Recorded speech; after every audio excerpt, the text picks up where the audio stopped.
اور یہ بیٹا اس کو جمیع ما بقیہ، جتنا بچے گا سب اسے مل جائے گا۔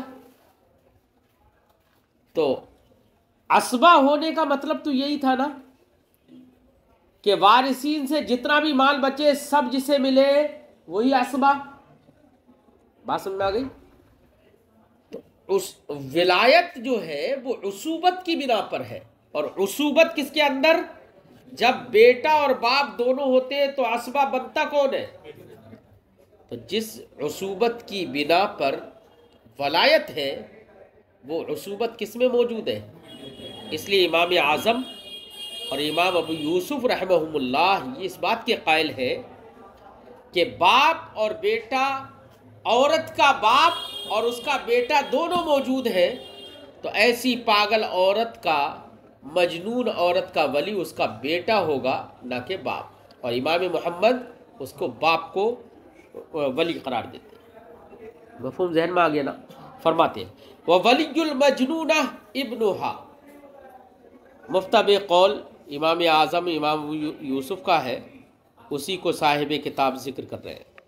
فرماتے ہیں کہ مجنونہ پاگل عورت کا ولی اس کا بیٹا ہے، وَلَوْ مَعَ أَبِيهَا، اگرچہ اس عورت کے باپ کے ساتھ ہو۔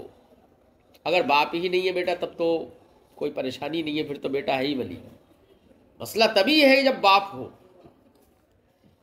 بناء علی ما ذکر ان الابن مقدم فی العصوبہ علی الاب، یہ جو امام ابو یوسف امام اعظم کا جو یہ قول ہے، اس کی بنا ہے اس پر ما ذکرہ، جو ماقبل میں مذکور ہو گیا۔ کیا مذکور ہوا ماقبل میں؟ یہ کہ ان الابن مقدم فی العصوبۃ علی الاب، کہ ابن اب پر عصبہ ہونے میں مقدم ہوتا ہے۔ ٹھیک ہے، عصبہ ہونے میں مقدم۔ وَتُعْتَبَرُ الْكَفَاءَةُ فِي النِّكَاحِ نَسَبًا، اب یہاں پر کفو کا مسئلہ شروع کر رہے ہیں۔ بیٹا نکاح کفو میں اگر کیا، کسی بالغہ لڑکی نے نکاح کفو میں کر لیا ہے نا، جو ماں باپ کے لیے عار کا سبب نہ ہو، تو ایسی صورت میں ماں باپ اس کو باقی رکھیں گے، نکاح صحیح ہوگا وہ۔ ہاں اگر کسی وجہ سے ماں باپ فسخ کرنا چاہیں تو وہ قاضی سے کہہ سکتے ہیں کہ یہ نکاح فسخ کروا دو، لیکن نکاح صحیح ہو جاتا ہے۔ تو مسئلہ کفاءت کا آیا بیچ میں کہ کفو میں ہو یا غیر کفو میں ہو۔ غیر کفو میں اگر لڑکی نے نکاح کر لیا تب تو ماں باپ کو حق ہے اس بات کا کہ وہ چاہے تو فسخ کروا دیں اور چاہے تو، بلکہ غیر کفو کا مسئلہ تو آیا نا۔ اب یہاں سے اسی لیے صاحب کتاب کفاءت کا ہی مسئلہ شروع کر رہے ہیں کہ کفاءت کسے کہتے ہیں، اور کفاءت کس کی جانب سے معتبر ہوگی، اور کفاءت کا کیا مطلب ہے، کن کن چیزوں میں کفاءت چاہیے۔ فرماتے ہیں کہ کفاءت بیٹا یہ الکفو جو ہے، کافع یکافع مکافعتن و کفاءتن، اس کا معنی ہوتا ہے برابر ہونا۔ کیا ہوتا ہے؟ برابر ہونا۔ کفو کا مطلب ہوتا ہے مساوی، برابر۔ امام اعظم علیہ الرحمت والرضوان کے نزدیک کفاءت جانب مرأت، یعنی مرد عورت کی طرف سے کفاءت معتبر نہیں ہے، بلکہ کفاءت معتبر ہوگی عورت کی جانب، وہ عورت کی جانب سے کفاءت معتبر نہیں ہے، مرد کی جانب سے کفاءت معتبر ہوگی، ہے نا۔ بعض نے کہا کہ عورت کی جانب سے، لیکن اور وہیں پر ہمارے فقہا نے یہ فرمایا دونوں جانب سے بھی کفاءت معتبر ہوگی۔ لیکن صحیح قول یہی ہے، احناف کا صحیح قول یہی ہے کہ کفاءت معتبر ہوگی جانب رجل میں، کہ مرد عورت کا کفو ہو۔ ٹھیک ہے. اب دیکھیے کفو کفاءت کا مطلب ہوتا ہے برابری. اب برابری کس چیز میں ہو؟ تو کہہ رہے ہیں نسب میں برابری ہو. نسب جانتے ہو نا؟ ہے نسب تو جانتے ہی ہو، کسے کہتے ہیں نسب؟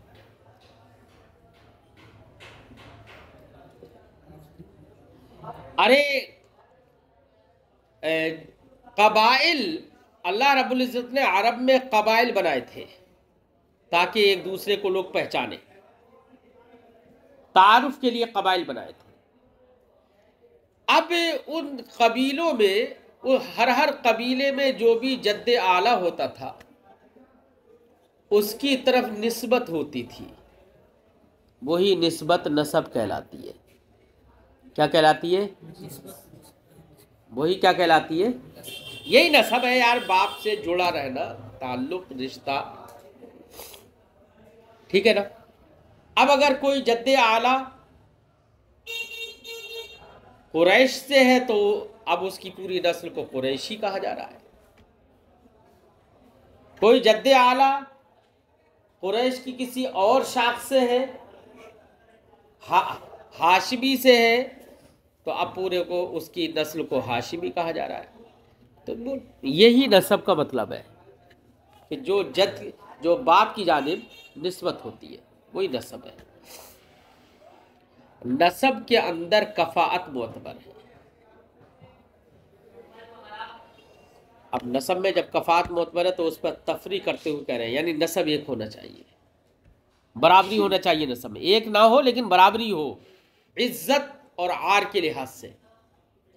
ایسا نہ ہو کہ آپ کا نسب ان کے نسب سے گھٹیا ہو تو وہ لڑکی جو ایس کسی دوسرے نسب میں شادی کر رہی ہے اور وہ اس کے ماں باپ کے لیے عار کا سبب بنتا ہے نا، تو ایسی صورت میں یہ کفو نہیں کہلائے گی. کہا جائے گا کہ یہ کفو میں نکاح نہیں ہوا. ٹھیک ہے، اس لیے نکاح کے اندر کفاءت معتبر ہے. اب کفاءت کس کس چیز میں ہونا چاہیے اس کی تفصیل آ رہی ہے. فرماتے ہیں وَتُعْتَبَرُ الْكَفَاءَةُ فِي النِّكَاحِ نَسَبًا، کفاءت معتبر ہے نکاح میں نسب کے اعتبار سے. نسب کے اعتبار سے کیونکہ بیٹا زیادہ تر نسب کے اعتبار سے بھی فخر و مباحات ہوتی ہے، بہت ہوتی ہے نسب کے اعتبار سے فخر و مباحات. چلو جن کے نسب ہیں وہ تو فخر و مباحات کرے تو کرے، جن کے نسب ہے ہی نہیں وہ بھی اپنی فرضی نسبوں پر بڑے فخر و مباحات کرتے ہیں. تو حقیقت سامنے آئے گی آپ کے کہ ہندوستانیوں کے نسب کا حال کیا ہے، اسی کتاب میں آئے گا. تو جہاں پر نسب ثابت ہے وہ فخر و مباحات تو کرتے ہی ہیں، لیکن جہاں نسب ثابت نہیں، محض فرضی نسب، ان کو بھی اتنا گرو ہوتا ہے نا، اتنا فخر کرتے ہیں، جبکہ علماء فرماتے ہیں یہاں کے لوگوں کا تو نسب ثابت ہی نہیں ہے سوائے چند افراد کے، ہے نا. آئے گی تفصیل. نسب میں نسباً کفاءت معتبر ہے.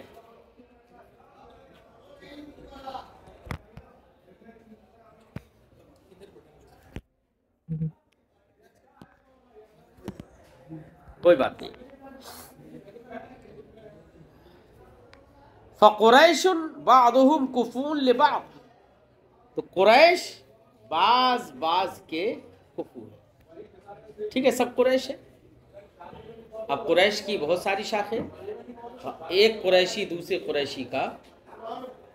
اللہ رب العزت نے ہمارے نبی کریم صلی اللہ علیہ، عرب میں تو بہت سارے قبائل ہیں لیکن قریش میں نبی کریم صلی اللہ علیہ وسلم کو اللہ رب العزت نے پیدا فرمایا. ٹھیک ہے، ایک روایت کا خلاصہ بھی یہی ہے کہ اللہ نے